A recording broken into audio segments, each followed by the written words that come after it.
الحمد لله نحمده ونستعينه ونستغفره ونؤمن به ونتوكل عليه ونعوذ بالله من شرور أنفسنا ومن سيئات أعمالنا من يهده الله فلا مضل له ومن يضلل فلا هادي له ونشهد أن لا إله إلا الله وحده لا شريك له ونشهد أن سيدنا ومولانا محمدا عبده ورسوله الذي أرسله الله تعالى بالحق بشيرا ونذيرا وداعيا إلى الله بإذنه وسراجا منيرا أما بعد فأعوذ بالله من الشيطان الرجيم بسم الله الرحمن الرحيم والذين يكنزون الذهب والفضة ولا ينفقونها في سبيل الله فبشرهم بعذاب أليم وقال النبي صلى الله عليه وسلم إنما الأعمال بالنيات أو كما قال النبي عليه الصلاة والسلام آمنت بالله صدق الله مولانا العظيم وصدق رسوله النبي الكريم ونحن على ذلك لمن الشاهدين والشاكرين والذاكرين والحمد لله رب العالمين سبحانك لا علم لنا إلا ما علمتنا إنك أنت العليم الحكيم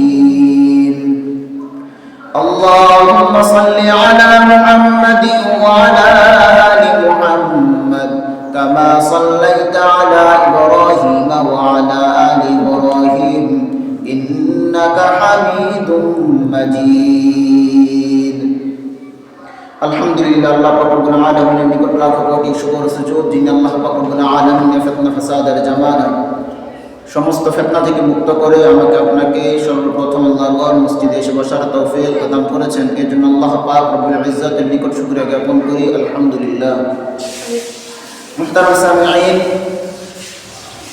আল্লাহ পাক রব্বুল আলামিন বান্দা সৃষ্টি করার পরে বান্দার উপরে যে বিষয়গুলো ফরজ করেছেন তার মধ্যে একটা হলো নামাজ আরেকটা হলো যাকাত আল্লাহ পাক রব্বুল আলামিন পবিত্র কোরআনের মধ্যে যত জায়গায় আল্লাহ পাক রব্বুল আলামিন নামাজের কথা বলেছেন তত জায়গার মধ্যে আল্লাহ পাক রব্বুল আলামিন যাকাতের আলোচনা করেছেন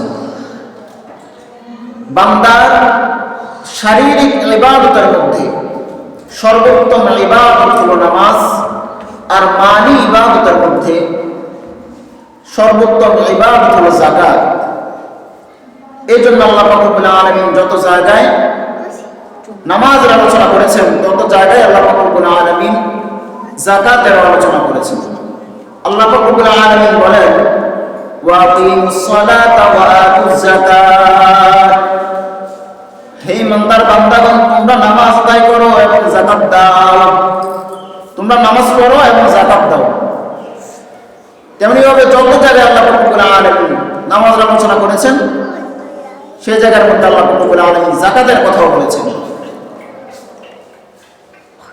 কিন্তু যারা যাকাত দিবে না আল্লাহ পাক রব্বুল আলামিন বলেন ওয়াল্লাযীনা ইয়াকনিজুনা আয-যাহাবা ওয়াল ফিদ্দাতা যারা নাকি ধন সম্পদকে স্বর্ণ রূপাকে তারা নিজের কাছে রেখে দিবে, যাকাত দিবে না।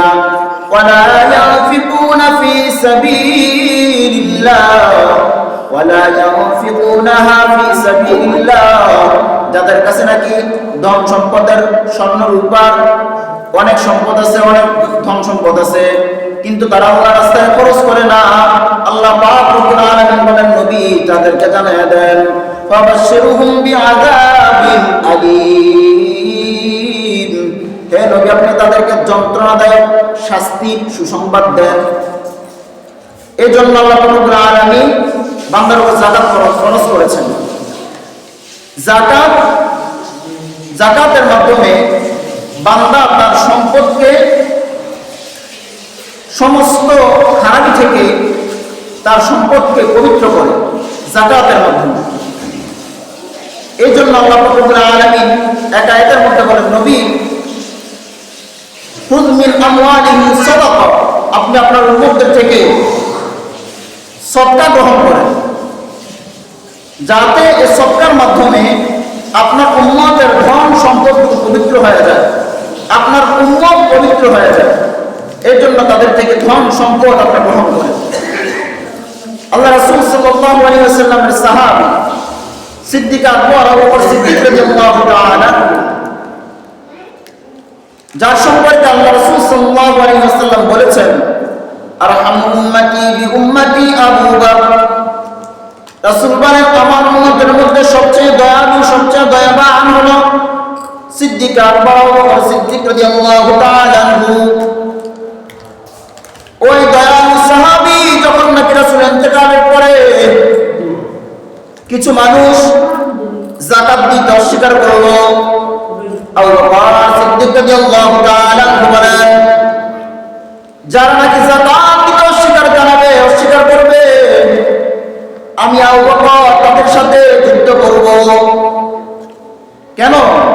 কারণ আবু বকর সিদ্দিক রাদিয়াল্লাহু তাআলা আনহু সহ সমস্ত সাহাবায়ে কেরাম এমন ছিলেন, তারা নরম ছিলেন, নমনীয় ছিলেন, কিন্তু কোরআনের কোন বিধানের ব্যাপারে, ইসলামের কোন বিধানের ব্যাপারে কাউকে কিঞ্চিত পরিমাণ, এক চুল পরিমাণ ছাড় দিতে তারা রাজি ছিলেন না। এই জন্য সিদ্দিক আকবর আবু বকর সিদ্দিক রাদিয়াল্লাহু তাআলা আনহু বলেন, যারা নাকি যাকাত দিতে অস্বীকার করবে, যারা নাকি নামাজ এবং যাকাতের মাঝে পার্থক্য সৃষ্টি করবে, অর্থাৎ নামাজকে ফরজ মনে করবে কিন্তু যাকাতকে ফরজ মনে করবে না, নামাজকে ফরজ মনে করে নামাজ আদায় করবে কিন্তু যাকাতকে ফরজ মনে করে যাকাত দেবে না, আমি আবু বকর তাদের সাথে লড়াই করব প্রয়োজনে, তারপরেও তাদের থেকে যাকাত আদায় করে ছাড়ব। কারণ এটা হলো বান্দার হক। আজকে অনেকে টাকা পয়সা থাকলে মনে করে আমি তো গরিব দুঃখীকে দান করছি, তাদেরকে দয়া দেখাচ্ছি। আরে না, তাদেরকে আপনি দয়া দেখাচ্ছেন না, বরং আপনার সম্পদের মধ্যে তাদের হক ছিল, আপনি সে হক আদায় করছেন, এতটুকুই। আপনি তাদেরকে দয়া দেখাচ্ছেন না। আজকে আমাদের সমাজের মধ্যে এমন অনেক মানুষ পাওয়া যাবে যারা অঢেল সম্পদের মালিক, কিন্তু তারা তাদের সম্পদের হিসাব মোতাবেক তারা যাকাত আদায় করে না, অথচ যাকাত আদায় করা তাদের উপর ফরজ ছিল। আল্লাহ রাসূলের জালিলুল কদর সাহাবী হযরত আবু হুরায়রা রাদিয়াল্লাহু তাআলা তিনি বলেন, আল্লাহ রাসূল সাল্লাল্লাহু আলাইহি ওয়াসাল্লাম বলেছেন, যে ব্যক্তি নাকি আমার যে উম্মত সম্পদের মালিক, যাকাতের সম্পদের মালিক, যাকাত ফরজ হয়ে যায় সে পরিমাণ সম্পদের মালিক, কিন্তু যাকাত আদায় করে না, কিয়ামতের দিন আল্লাহ পাক রব্বুল আলামিন ওই সম্পদটাকে তার গলার মধ্যে সাপ বানাইয়া, বিষধর একটা সাপ বানাইয়া তার গলার মধ্যে পেঁচায় দিবেন। ওই সাপটা তার গালের দুই পাশের মধ্যে কামড় দিবে, আঘাত করতে থাকবে আর বলতে থাকবে, আনা মালুক, আমি তোমার সম্পদ, ওয়ানা কানজুক, আমি তোমার সম্পদের ধনভাণ্ডার। এই জন্য যাদের উপর যাকাত ফরজ, দুনিয়ার মধ্যে যাকাত আদায় করতে হবে। যদি কোনো দুনিয়ার মধ্যে যাকাত আদায় না করে মৃত্যুবরণ করে মৃত্যু হয়ে যায়, তাহলে কিয়ামতের দিন আল্লাহ পাক রব্বুল আলামিন তার সম্পদটাকে সাপ বানায়া গলার মধ্যে পেঁচায় দিবেন। হাদিসের মধ্যে আসছে বিষধর সাপ। কেমন বিষধর সাপ? ওই সাপ থাকবে টেকু সাপ, তার মাথার মধ্যে কিছু থাকবে না। দুনিয়ার মধ্যে কেউ যদি অসুস্থ হয়ে যায়, তাকে যদি দামি ইঞ্জেকশন দেওয়া হয়, তাকে যদি কোনো একটু বেশি ভালো ইঞ্জেকশন দেওয়া হয়, ওই ইঞ্জেকশনের প্রতিক্রিয়ায় তার মাথার চুল পর্যন্ত উঠে যায়। ওই সাপটা এত বিষাক্ত হবে, এত বিষধর, আল্লাহ রাসূল বলেন এত বিষধর, ওই সাপটা হবে টেকু সাপ, তার মাথার মধ্যে কোনো চুল থাকবে না, কিছু থাকবে না। এত বিষধর একটা সাপ আল্লাহ পাক রব্বুল আলামিন যাকাত আদায় না করি গলার মধ্যে পেঁচায় দিবেন।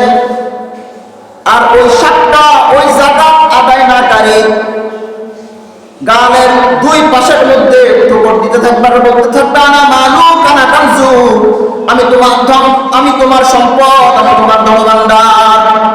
এই জন্য যাকাত আদায় করতে হবে। আল্লাহ রাসূলের সাহাবী হাদিসে বর্ণনা করেন, রাসূল সাল্লাল্লাহু আলাইহি ওয়াসাল্লাম বলেন কিয়ামতের দিন যারা নাকি নেশাব পরিমাণ গরুর মালিক, গরু বলতে এমন গরু যে গরু নাকি বছরের অধিকাংশ সময়ের মধ্যে মাঠে ঘাটে চলাফেরা করে, বাড়ি ঘরে বেশিরভাগ আসে না, এমন গরু আমাদের সমাজের মধ্যে, আমাদের দেশের মধ্যে নাই, আর দেশের মধ্যে পাওয়া যায়। বছরের অধিকাংশ সময়ের মধ্যে মাঠে মাঠে থাকে, বাড়ি ঘরে বেশিরভাগ আসে না, এমন গরু যারা নাকি মালিক, কিয়ামতের দিন ওই গরুগুলো দিয়ে তাদের মালিকদেরকে, ওই গরুগুলো তাদের মালিকদেরকে চতুর্পাশে ঘুরে ঘুরে পাড়াতে থাকবে, মারাতে থাকবে। আর রাসূল বলেন এই গরুগুলো মারাতে থাকবে আর তার মালিককে শিং দিয়ে গুঁতো দিতে থাকবে। রাসূল বলেন কিয়ামতের দিন কোনো গরুর শিং ভাঙা থাকবে না। রাসূল বলেন কিয়ামতের দিন কোনো গরু শিং অকেজো থাকবে না।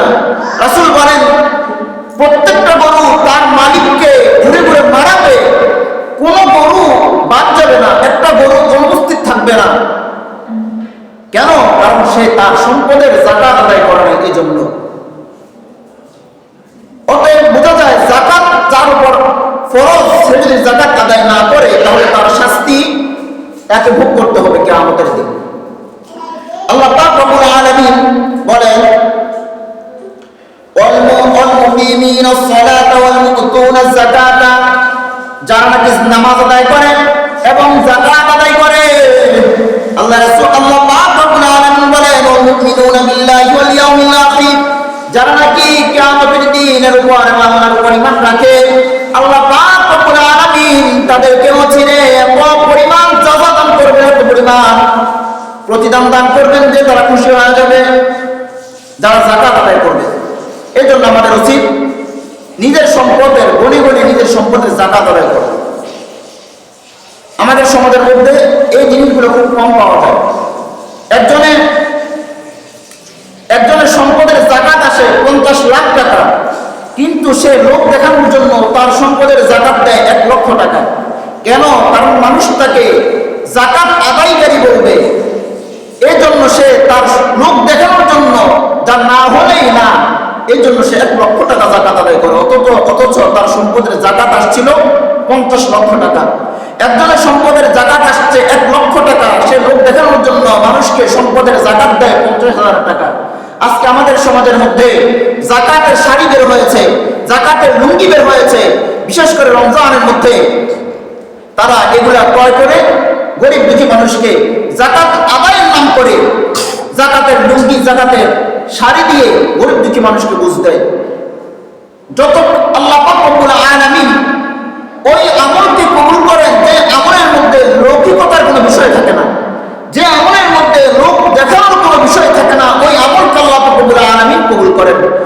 যদি কোনো আপনি যাকাতটা এই মনে করে দেন যে আমাকে মানুষ যাকাত আদায় করে বলবে, কিন্তু আপনার সম্পদের উপর যে পরিমাণ যাকাত ফরজ হয়েছে সেই পরিমাণ যাকাত আপনি আদায় করেন না, তাহলে এই আদায় করা, এই যাকাত আদায় করার পিছনে কোনো লাভ হবে না। কারণ এই যাকাত আপনি আদায় করছেন একমাত্র মানুষকে দেখানোর জন্য, আল্লাহকে খুশি করার জন্য না। আজকে আমাদের সমাজের মধ্যে এই জিনিসটা বেশি পাওয়া যায়। আজকে আমাদের সমাজের মধ্যে মানুষ নিজের সম্পদের যাকাত আদায় করে না। তারা মনে করে আমি এত কষ্ট করে সম্পদ অর্জন করেছি, আরেকজনকে যাকাত কেন দিব, অথচ তার সম্পদের মধ্যে গরিব দুঃখী মানুষের হক সে তার নিজের সম্পদ দিচ্ছে না, বরং গরিব দুঃখী মানুষের হকটাকে সে আদায় করছে শুধুমাত্র। কিন্তু এই মন মানসিকতা নিয়ে কেউ আজকে যাকাত দেয় না, এই মন মানসিকতা নিয়ে কেউ আজকে যাকাত আদায় করে না। কারো কাছে যদি কোনো 7.5 ভরি স্বর্ণ থাকে অথবা 52.5 তোলা বা 52.5 ভরি রূপা থাকে, তাহলে তার উপর যাকাত ফরজ।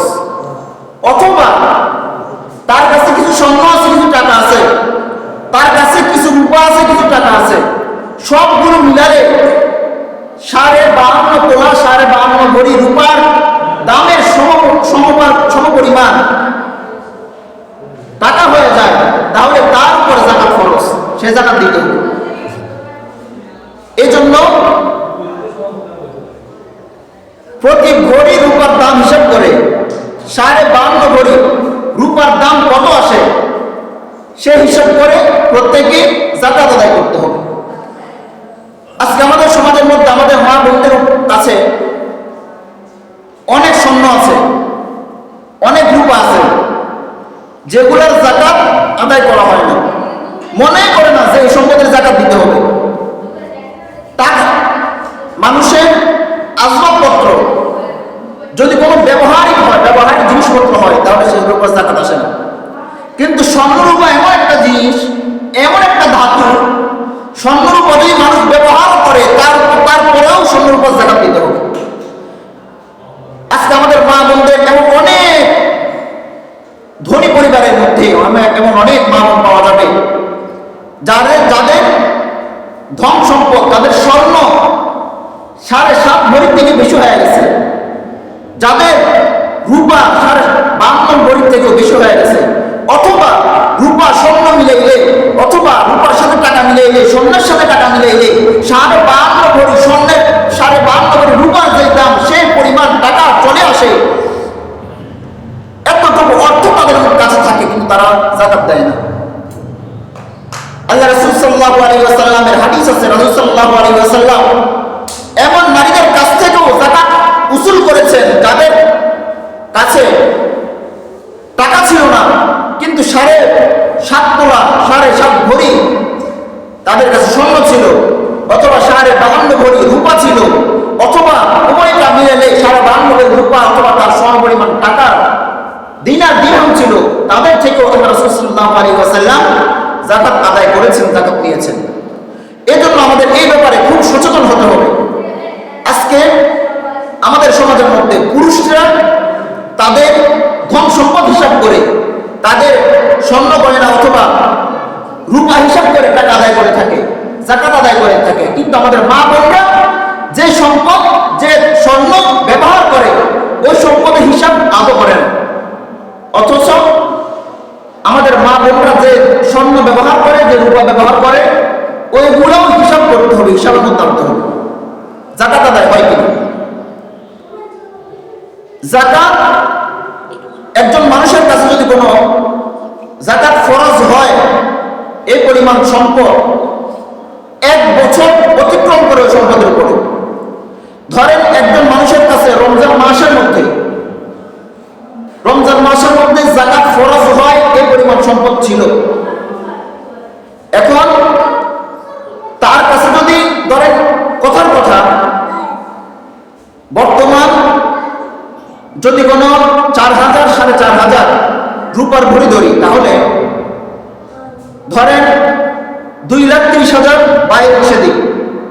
কারো কাছে যদি কোনো রমজান মাসের মধ্যে 2,30,000 বা 40,000 টাকা থাকে এবং আরেক রমজান আসা পর্যন্ত, ধরেন রমজানের 1 তারিখে তার কাছে 2,30,000 বা 40,000 টাকা ছিল, আবার আরেক রমজানের 1 তারিখে তার হাতের মধ্যে 2,30,000 বা 40,000 টাকা আছে, তাহলে ওই ব্যক্তির উপর যাকাত ফরজ, সে যাকাত দিতে হবে। চাই বছরের মধ্যবর্তী সময়টা, এই সময়টার মধ্যে তার হাতে টাকা থাকুক বা না থাকুক, বছরের শুরুতে এবং শেষে যাকাত ফরজ হয়, সে পরিমাণ অর্থ তার কাছে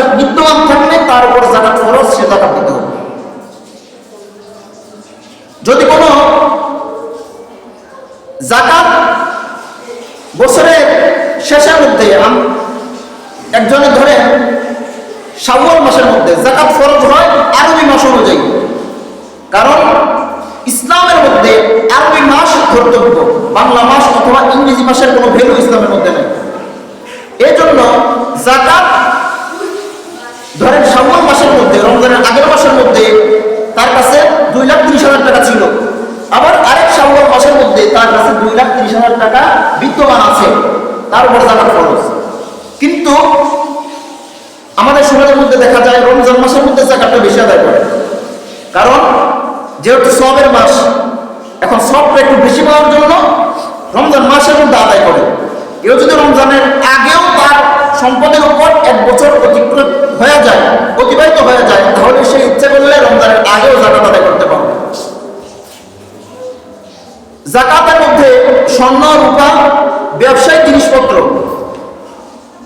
এবং এমন পশু, যে পশু বছরের অধিকাংশ সময় মাঠে ঘাটের মধ্যে চলাফেরা করে, গৃহপালিত না, ঘরের মধ্যে বেশিরভাগ থাকে না, বছরের অধিকাংশ সময়ের মধ্যে মাঠে ঘাটে চড়ে সে বেঁচে থাকে, এমন পশু, এগুলোর মধ্যে যাকাত ফরজ।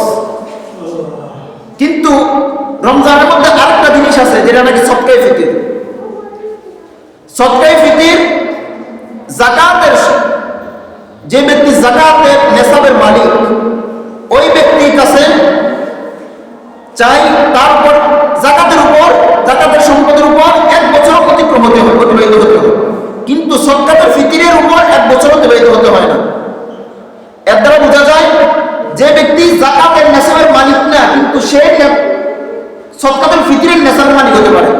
কারণ একজনের কাছে 2,30,000 টাকা আছে, কিন্তু এর উপর 1 বছর অতিবাহিত হয় নাই, তার উপর যাকাত ফরজ হবে না, কিন্তু সদকাতুল ফিতর ফরজ হবে। যদি ঈদের দিন ভোরে সুবে সাদিকের পূর্বেও তার কাছে 2,30,000 বা যাকাত ফরজ হয়, যাকাতের নেসাব পরিমাণ সম্পদের সে মালিক হয়ে যায়, তাহলে তার উপর যাকাত ফরজ না হলেও তার উপর সদকাতুল ফিতর ফরজ, সে সদকাতুল ফিতর দিতে হবে। এই জন্য আমাদের বর্তমান সময়ে সদকাতুল ফিতর ইসলামী ফাউন্ডেশন কর্তৃক নির্ধারিত সদকাতুল ফিতরের সবচেয়ে সর্বনিম্ন টাকা হলো 110 টাকা করে, আর সর্বোচ্চ টাকা হলো 2,805 টাকা। সর্বনিম্ন যে টাকাটা, এটা হিসাব করা হয়েছে এই যে গম, জব, এগুলো যেগুলো আছে এগুলো নিয়ে, কারণ এগুলোর দাম কম। জন প্রতি 110 টাকা করে সদকাতুল ফিতর ফরজ, কারণ কেউ যদি নেসাবের মালিক হয়। আর 2,805 টাকা হিসাব করা হয়েছে পনির যেগুলো আছে, দামি যেগুলো, এগুলো হিসাব করে। এখন আমাদের সমাজের মধ্যে দেখা যায় এক চাটিয়া সবাই 110 টাকা এই হিসাবে সদকাতুল ফিতর আদায় করে। এখন আপনি বলেন, কেউ 1 লাখ টাকার মালিক, 1 লক্ষ টাকার মালিক, কথার কথা, সেও যদি কোনো মানে ধরেন যাকাতের নেসাব যদি আমরা ধরি, তাহলে 2,30,000 টাকার মালিক, সে যদি 110 টাকা জন প্রতি সদকাতুল ফিতর আদায় করে, আরেকজন 1 কোটি টাকার মালিক, সেও যদি 110 টাকা করে সদকাতুল ফিতর আদায় করে, তাহলে এটা হইল, কেউ যদি 2,30,000 টাকা মালিক হয়, তাহলে সে 110 টাকা করে সদকাতুল ফিতর আদায় করলে, যে ব্যক্তি 1 কোটি টাকার মালিক, সে তো 2,805 টাকা করে সদকাতুল ফিতর আদায় করবে। কিন্তু এখানেও সে লৌকিকতা, লোক দেখানোর বিষয়টা থাকে, এখানেও সে লৌকিকতার বিষয়টা থাকে যে মানুষ আমাকে সদকাতুল ফিতর আদায়কারী, দান সদকাকারী বলবে। এই জন্য ওই 2,805 টাকা যেটা, ওইটা আদায় না করে 110 টাকা যেটা, এটা আদায় করে। সদকাতুল ফিতর যেমন নাকি নিজের পক্ষ থেকে আদায় করতে হয়, নিজের নাবালেগ সন্ততি অথবা বালেগ, কেউ যদি ইচ্ছা করে বালেগদের পক্ষ থেকে আদায় করতে পারে। কোন ঘরের মধ্যে 4 জন সদস্য আছে, একজন স্বামী, পিতা, তার পক্ষ থেকে আদায় করবে। যদি তার 2টা নাবালেগ সন্তান থাকে, তাহলে ওই 2টা নাবালেগ সন্তানের পক্ষ থেকেও সদকাতুল ফিতর আদায় করতে হবে।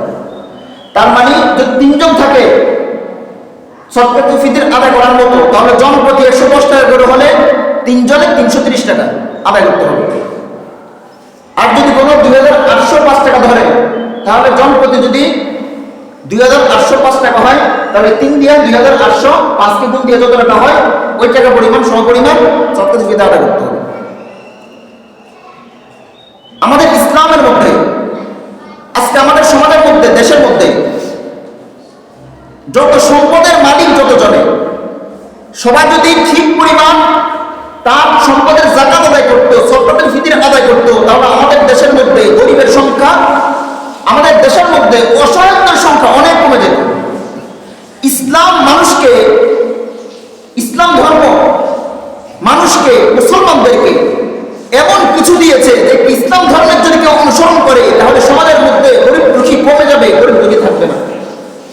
কারণ একটা সমাজের মধ্যে যদি কোনো 100 জন বসবাস করে, যদি কয়েকজন কোটি টাকার মালিক হয়, আর এর মধ্যে ধরেন সমাজের মধ্যে একবার 100% সবাই ধর গরিব না, দরিদ্র না, একটা সমাজের মধ্যে যদি কোনো 40% দরিদ্র হয়, আর বাকি 60% যদি কোনো সদকাতুল ফিতর যাকাত আদায় করার মতো থাকে, অথবা 30% যাকাত আদায় করার মতো থাকে, সম্পদের ঠিক পরিমাণ যাকাত বের করে যদি কোনো বাকি 40%কে যাকাত দেয়, তাহলে ওই 40% ধীরে ধীরে স্বাবলম্বী হয়ে যাবে।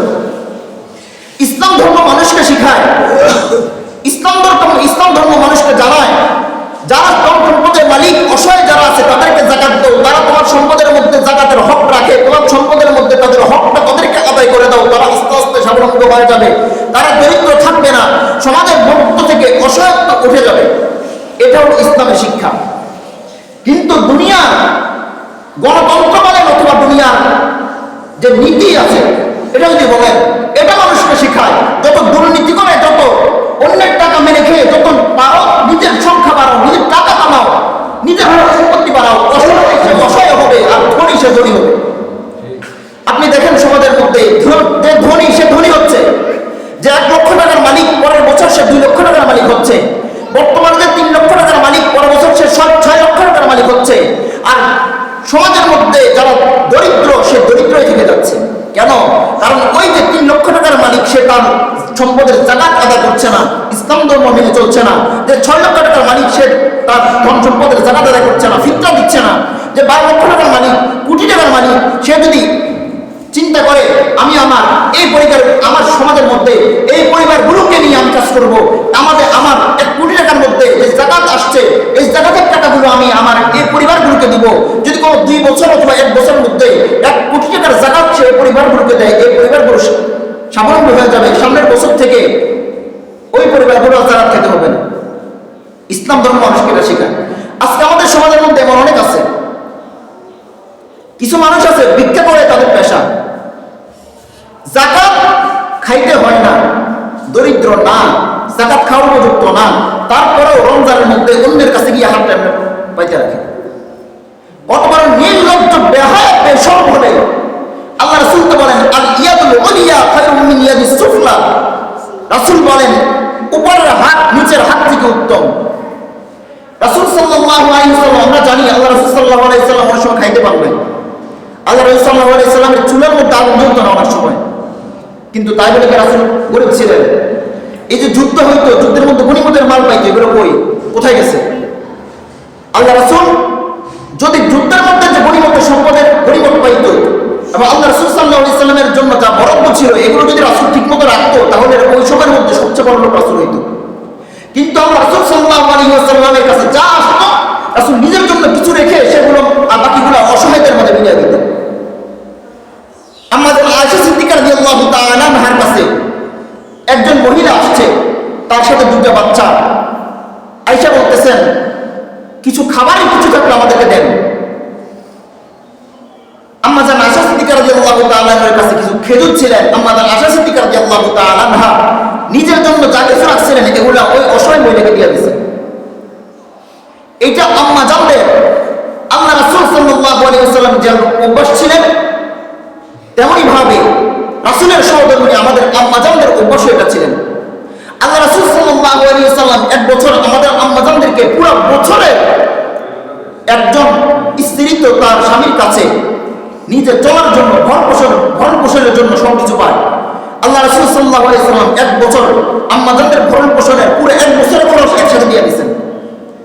কিন্তু তারপরও আম্মাজানদের ঘরের মধ্যে অনেক সময় চলে চলে নাই, খাবার পান নাই। কেন? কারণ আম্মাজানদেরকে যদিও 1 বছরের খাবার 1 বছরের ভরণ পোষণের বিষয়ে দিয়ে একসাথে দিয়ে দিচ্ছেন, কিন্তু আম্মাজানগণ এগুলো নিজের কাছে রাখেন নাই, অসহায়দের মাঝে বিলিয়ে দিয়েছেন।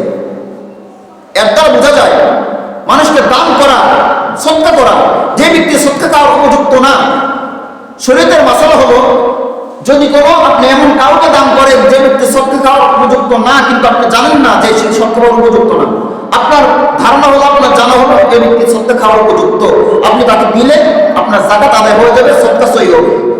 কিন্তু যদি আপনি জানেন যে এই ব্যক্তি সদকা খাওয়ার উপযুক্ত না, তারপর আপনি তাকে দেন, তাহলে আপনার সদকা, আপনি যাকাত আদায় হবে না।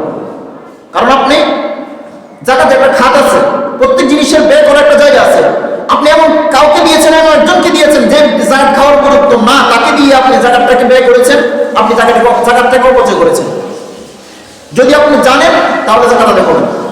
আর যে ব্যক্তি যাকাত খাওয়ার উপযুক্ত না, তারপরেও সে যাকাত খায়, তাহলে ওই ব্যক্তিও কঠিন গুনাহ করবে। কারণ ওই ব্যক্তি আরেকজনের হক সে নিজে খাইল। যদি কোনো ওই ব্যক্তি, যে ব্যক্তি যাকাত খাওয়ার উপযুক্ত না, সে ব্যক্তি যদি যাকাতটা না নিত, তাহলে যে ব্যক্তি যাকাত খাওয়ার হকদার, ওই ব্যক্তি যাকাতটা পাইত। এই জন্য এই বিষয়ের ক্ষেত্রে আমাদের খুব সচেতন হতে হবে। আমাদের সমাজের মধ্যে এমন অনেক মানুষ আছে, নিজের আপন ভাই বোন, কোনো এক ভাই ঘটনাক্রমে বড় লোক হয়ে গেছে, কোটি টাকা মালিক হয়ে গেছে, অন্যান্য ভাই বোনরা খাইতে পায় না, কিন্তু সে বেড়াগিরি দেখানোর জন্য আরেক পাশের গ্রামের মধ্যে সে যাকাত দিতেছে। বেড়াগিরি দেখানোর জন্য আরেকজনের মাধ্যমে সে যাকাত আদায় করতেছে, অথচ তার আপন বোন খাইতে পায় না, তার আপন বোন আরেকজনের কাছ থেকে যাকাত নিতেছে। এটা যাকাত, এই যাকাতের সব হবে কিনা আল্লাহ ভালো জানে, কারণ আল্লাহ তাআলা অন্তর্যামী। এই জন্য সবচেয়ে উত্তম হলো নিজের আত্মীয় স্বজন যারা আছে তাদেরকে যাকাতের টাকা দেওয়া। এর মধ্যে কয়েকটা লাভ।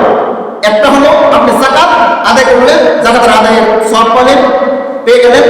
আরেকটা হলো এই যে আত্মীয়তার বন্ধন, আত্মীয়তার সম্পর্ক রক্ষা করা, এর যে সওয়াবটা এটা আপনি পেয়ে গেলেন।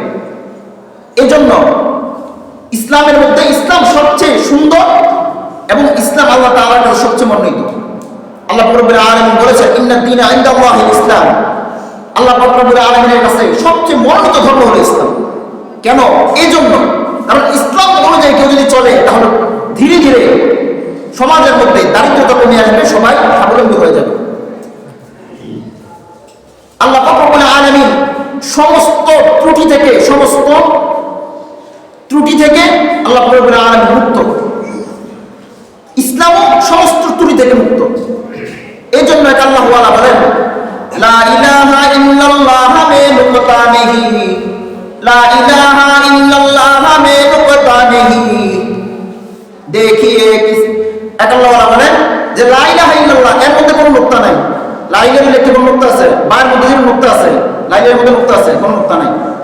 লা ইলাহা ইল্লাল্লাহর মধ্যে যেমন নাই কোনো নুকতা নাই, তেমন না তেমনি ভাবে আল্লাহ রাব্বুল আলামিনের জাতের মধ্যে, আল্লাহ রাব্বুল আলামিনের সত্তার মধ্যে কোনো নুকতা নাই। ও আল্লাহ রাব্বুল আলামিন সমস্ত খারাপি থেকে, সমস্ত অশোভনীয় জিনিস থেকে আল্লাহ রাব্বুল আলামিন পবিত্র, পাক পবিত্র। এই জন্য আমরা ইসলামের পথে চলার চেষ্টা করব। আল্লাহ রাব্বুল আলামিন আমাদেরকে বানাইছেন, দয়া করে মায়া করে বানাইছেন। ফেরেশতা যারা ফেরেশতা আছে ওরা তো বলছিল, হে আল্লাহ, এই মানুষ বানাইতেছেন, মানুষরা দুনিয়ার মধ্যে গিয়ে ফিতনা ফাসাদ সৃষ্টি করবে। আল্লাহ রাব্বুল আলামিন তারপরে দয়া করে আমাদেরকে বানাইছেন। কেন?